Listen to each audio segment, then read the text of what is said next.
Hey y'all! So I've been getting a couple of questions on Instagram after my post about all of my peppers and tomatoes about what I meant by pinching back my peppers. And to those who are avid gardeners, I'm sure you know what pinching back means. Some people call it pinching back, pruning down. What else do they call it? I know there's like a ton of names, topping off. It all pertains to cutting your plants down to a smaller size and letting them grow a bit bushier.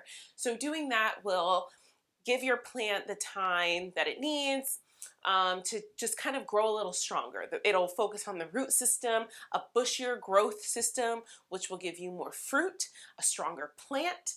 So I'm going to show you how I do that today. Let's get started.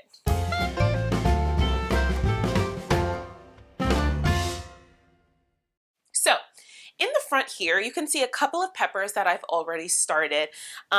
This pepper I did last week, and you can see actually where I cut it right there in the middle.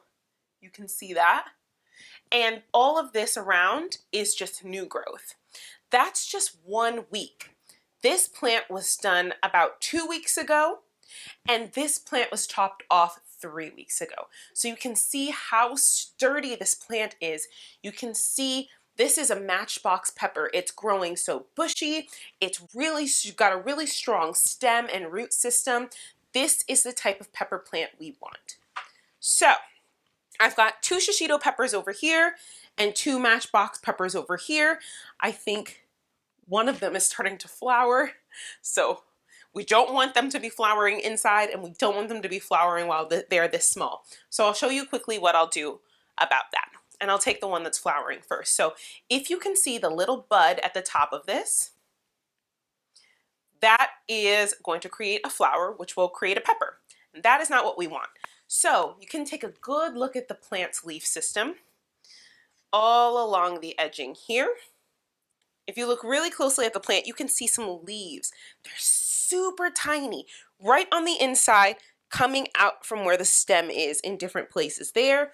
You can see all of these little leaves trying to come out from the main stem. You want to take a clean pair of snips. You want to clean it with alcohol. I use these snips outside, as I'm sure a lot of you have outdoor snips.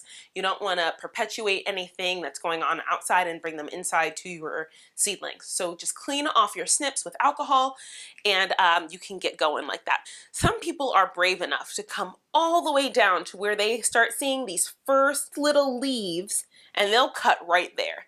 I have not the bravery of an avid gardener, so I'm not going to do that, but I am going to top it off pretty short. So I'll just take my snips and I will snip the pepper right above where the new leaves are coming out, about 1 inch. That's scary, I know. This is what we're left with. Oh, you can smell it. This is a hot pepper. This is what we're left with, and this is what we cut off. This is what I'm talking about, guys. This is a scary thing to see, but it's necessary.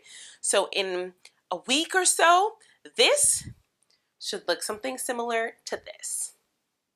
And now I'm just going to do that for all 3 of my peppers left here.